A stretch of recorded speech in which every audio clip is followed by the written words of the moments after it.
विष्णु अग्रवाल जी, उनके यहाँ भी लगातार ईडी की रेड चल रही है और क्या कुछ खुलासे हैं या क्या बातें हैं जो सामने आ रही हैं शुभम को लेकर भोला प्रसाद? देखिए, अभी तक जो चीजें हैं, जैसे एसआईटी सोनभद्र ने भी उनसे पूछताछ किया था, सारे एविडेंस उनको उपलब्ध करा दिया गया है।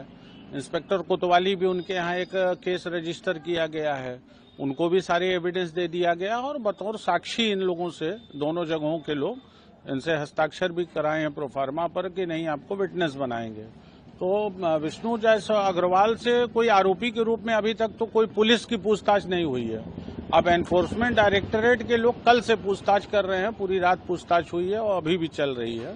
हम लोग भी संपर्क नहीं कर पाए हैं उनसे। कल मेरी मुलाकात हुई थी शाम को, मैं गया था और ठीक ठाक स्थिति थी और किसी प्रकार का उत्पीड़न भी उनसे नहीं किया गया या कोई प्रेशर नहीं बनाया जा रहा है। एक सामान्य जो पूछताछ होती है और जो रिकॉर्ड्स हैं, दोनों फर्मों का जो ऑडिट किया है इन्होंने, उसके रिकॉर्ड्स को उन लोगों ने चेक किया है और अभी भी चीजें चल रही हैं। अब ऊपर से जो उनको निर्देश मिले उनके हाई ऑफिशियल्स का, उसके हिसाब से जो बातें सामने आ रही थी कि शुभम कफ सिरप का काम करते थे और साथ ही जमीन का भी ऐसा काम क्या है? देखिए, इनकी दो फर्मों की ही ऑडिट का मेन इन्होंने काम किया था। एक सैली ट्रेडर्स है, एक न्यू समृद्धि ट्रेडर्स है।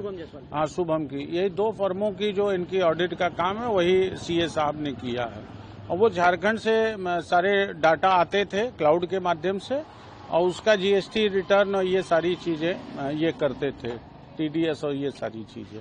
तो इसमें क्या जमीन का भी काम अब तक आप नहीं, जमीन के संबंध में कोई काम जो है इन्होंने किया नहीं है। बाकी कोई काम एसजे लीकर से उसका भी कोई काम नहीं किया था और जमीन का भी कोई जो सीए साहब ने मेन जो शुभम का बेसिकली क्या काम था? कई तरह की उनकी फर्में हैं, कई 3-4 फर्में। जैसे में क्या क्या अब रियल एस्टेट का भी काम है, लीकर का भी काम है, तो अब बहुत सी चीजें हिडन है जिसको हम लोग नहीं जान पाते हैं, जो ऑन रिकॉर्ड है। उन्हीं चीजों के बारे में जो जानकारी है वही चीजें हम लोग बता सकते हैं। जो सीए साहब हैं वो क्या बेसिकली देखते थे शुभम का? मैंने इनकी जो फर्म है 22-23 में, 23-24 में, 24-25 में सैली ट्रेडर्स का किए हैं, समृद्धि का किए हैं। तो ये मूल जो है दो फर्मों का इनका काम हुआ है। फिलहाल आप लोग सपोर्ट कर रहे हैं टीम को? पूरी तरह वैधानिक बाध्यता है कि नहीं, अगर कोई जांच हो रही है, अन्वेषण हो रहा है, तो उसमें आप जितने भी तथ्य हैं उसको ईमानदारी से सामने लाएंगे। और ये उनको कहा गया है सीए साहब को कि जो चीजें हैं वो आप लाइए और सारी चीजें जो हैं अभी तक की सही हैं। अब ईडी क्या अपनी फाइंडिंग देती है उसके लोग देखेंगे, बताएंगे।